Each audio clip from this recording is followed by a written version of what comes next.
Hello friends, welcome to online money 2.0। तो आज हम बात करने वाले हैं जिनका लॉजिस्टिक आईपीओ, जिसको हम बुल्क बिग इशू से भी हम नाम से जानते हैं, क्योंकि ये आईपीओ ऑलरेडी ये लिस्टेड हो चुकी है। और ये लिस्टिंग में ये दिलचस्प बात ये रहा, ग्रे मार्केट प्रीमियम जो है वो शून्य पे होने के बावजूद भी इसका जो लिस्टिंग है, जो 7.90 पर शेयर्स का जो प्रॉफिट देते हुए दिखा। और वहाँ पे हम अगर परसेंटेज वाइज की अगर हम बात करेंगे तो वहाँ पे 2.89% का हमें लिस्टिंग गेन देते हुए ये आईपीओ हमें दिखी है।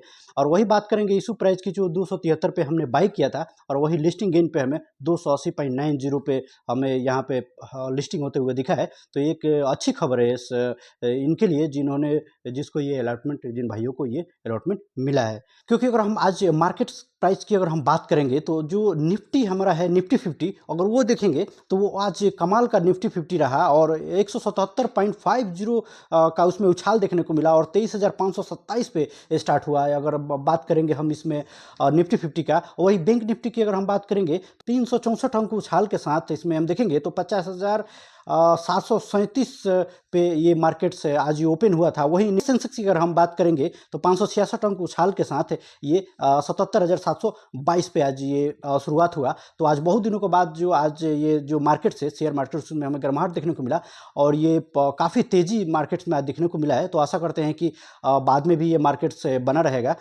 बट दिलचस्प ये रहा कि लिस्टिंग गेन देने के बावजूद भी थोड़े देर के बाद ही ये जिसका ग्राफ है जो नीचे की तरफ गिरता चालू हुआ। और वही अभी तक देखेंगे तो इसमें 10 रुपीज़ पर शेयर्स का अभी तक नुकसान हो चुका है। तो क्या हम देखने वाले हैं कि क्या इस आईपीओ में हमें लिस्टिंग गेन पे हुई अभी सेल आउट करके बाहर जाना है, क्या हमें इस आईपीओ में बने रहना चाहिए? क्योंकि मार्केट्स का हाल हम देख रहे हैं कि आने वाले 1 महीनों से मार्केट्स का हाल जो है वो काफ़ी निराशाजनक रहा है। तो इस हिसाब से अगर हम इस आईपीओ में बने रहना है या लॉन्ग टर्म इन्वेस्टमेंट के लिए इसमें बने रहने की आवश्यकता है, या यही सेल आउट करके बाहर जाने की आवश्यकता है? तो इस तमाम सवालों का जवाब हम देने वाले हैं। तो इससे बेसिक पे अगर हम ध्यान देंगे, सॉरी 273 रुपया रखा गया था, वही लिस्टिंग पे हमें 280 रुपया प्रॉफिट हुआ और परसेंटेज वाइज 2.89% का हमें यहाँ पे लिस्टिंग गेन पे प्रॉफिट देखने को मिला है।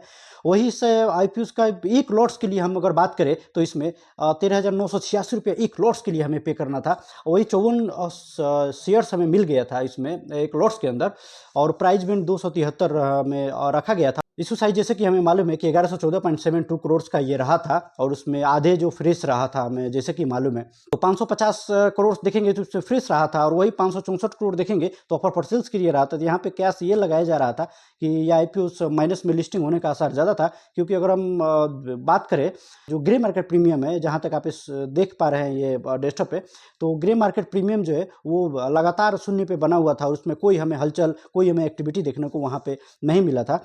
तो इस हिसाब से यहाँ पे ठीक-ठाक देखने को मिला। तो वही अगर देखेंगे तो इसका सब्सक्रिप्शन भी काफ़ी निराशाजनक रहा था सब्सक्रिप्शन। और एंकर इन्वेस्टर की अगर हम बात करेंगे तो वहाँ से हमें 500 करोड़ वहाँ पे एंकर इन्वेस्टर की तरफ से हमें देखने को तो वहाँ पे मिला था। लेकिन क्यूआईबी की तरफ से देखेंगे तो महज 0.25 गुना सब्सक्रिप्शन हमें देखने को मिला था। काफ़ी खराब यहाँ से रहा था। एनआईआई की तरफ से भी बात करेंगे तो 0.05, यहाँ पे कुछ था ही नहीं। और वही देखेंगे तो रिटेलर्स की तरफ से 1.10 गुना सब्सक्रिप्शन हमें देखने को मिला था। और वही एम्प्लॉयज़ की बात करेंगे तो 6.64 गुना एम्प्लॉयज़ ने काफ़ी अच्छा यहाँ पे जो रुचि दिखाया, उन्होंने भर-भर के पैसा लगाया था। और वही टोटल देखेंगे तो 0.36 गुना सब्सक्रिप्शन महज इसमें देखने को मिला था। और एप्लीकेशन देखेंगे तो महज 76,285 एप्लीकेशन ही इसमें लगा था। और इसके बावजूद भी अगर हम देखेंगे तो अभी का जो लॉजिस्टिक सॉल्यूशन जो आईपीओ है वो 263.75 रुपीज़ पर शेयर पे अभी कारोबार कर रहा है। लिस्टिंग जो गेन मिला था उस पे हमें यहाँ पे नुकसान देखने को मिल रहा है। लगभग 10 रुपये पर शेयर पे हमें यहाँ पे नुकसान देखने को मिल सकता है। आप यहाँ पे डेस्कटॉप पे देख पा रहे हैं जो एनएससी का डेटा है और बीएससी का भी डेटा वही हमें बता रहा है। उस पर भी हमें 10 रुपये के आसपास हमें यहाँ पे हानि देखने को यहाँ पे भी हमें मिल रहा है और वो भी 263 पे कारोबार कर रहा है। बीएससी का डेटा भी हमें वही बताता है। अगर परफॉर्मेंस अगर देखेंगे इस शेयर्स का, तो परफॉर्मेंस जो है लोअर्स जो है वो अभी 260.10 पे कारोबार कर रहा है। वही अगर हाइट्स की बात करेंगे तो 285.80 पे कारोबार कर रहा है। तो फ्लक्चुएशन तो हमें ज़्यादा देखने को नहीं मिल रहा है, तो इसमें ज़्यादा निगेटिविटी लेने की आवश्यकता तो नहीं दिख रहा है। यहाँ पे ओपन की बात करें तो 279.50 पे ओपन हुआ था। वही प्रीवियस क्लोज की अगर हम बात करेंगे तो 277 जैसे हमें पे किया था। और वही वैल्यू की अगर बात करेंगे तो यहाँ पे वैल्यू इसका 4,23,399 का रहा है। और वही टोटल ट्रेंड वैल्यू की अगर बात करेंगे तो महज 11.17 करोड़ का यहाँ पे रहा है। काफ़ी अच्छा वॉल्यूम यहाँ पे हमें देखने को मिला है, और वॉल्यूम जो है वो 4,23,399 का ये वॉल्यूम रहा है। तो यहाँ के देखेंगे तो ये काफ़ी अच्छी है। और अपर सर्किट्स और लोअर सर्किट्स अगर हम देखने वाले हैं तो यहाँ पे अपर सर्किट्स जो है 334.85 पे कारोबार कर रहा है। वही अगर लोअर सर्किट्स की बात करेंगे तो 223.25 रुपीज़ पर शेयर्स के हिसाब से कारोबार कर रहा है। तो फ्लक्चुएशन यहाँ हमें ज़्यादा देखने को मिल रहा है। तो इस हिसाब से आने वाले दिनों में इसका प्राइस थोड़ा और गिर सकता है। इस हिसाब से अगर देखेंगे तो अगर मार्केट डिपेंड्स की अगर हम बात करेंगे तो बायर्स की जो संख्या है वो काफ़ी कम है, और वहीं महज 16.15% ही वही बायर्स यहाँ पे दिख रहा है। यहाँ पे आप स्क्रीन पर देख सकते हैं। और वही सेलर्स की जो क्वांटिटी है वो 83.85 करोड़।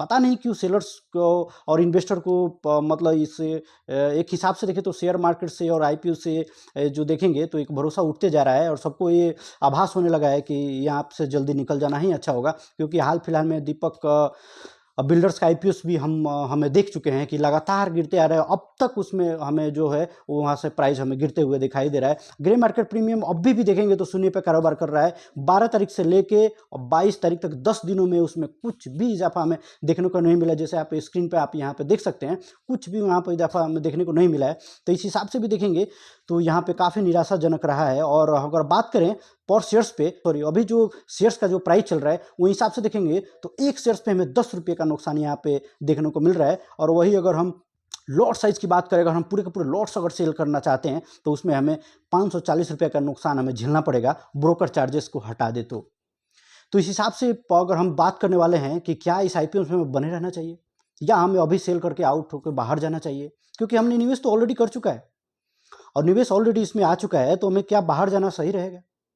तो अगर हम देखने वाले हैं तो इस हिसाब से अगर देखेंगे, अगर मार्केट का जो हिसाब देख रहे हैं तो आज जैसे मार्केट में हमें उछाल देखने को मिला, तो इस हिसाब से आने वाले दिनों में मार्केट्स अभी जंप करने वाली है, और इसमें आने वाले दिनों में इसमें बहुत अच्छा खासा गेनिंग हमें देखने को मिल सकता है। तो हमारे ओपिनियन के हिसाब से अगर हम बात करेंगे तो इसमें हमें बने रहने की आवश्यकता है। अभी थोड़े दिन इसमें अभी लॉन्ग टर्म इन्वेस्टमेंट के लिए हमें थोड़ा वेट करने की आवश्यकता है, क्योंकि आने वाले दिनों में ये IPOs हमें अच्छे पैसे बनाकर देती हुई यहाँ पे दिख सकती है।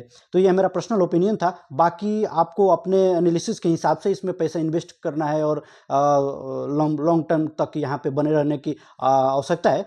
तो आशा करते हैं कि वीडियो इन्फॉर्मेटिव रहा होगा, तो वीडियो को लाइक करें और मिलते हैं नेक्स्ट वीडियो में। तब तक के लिए जय हिंद।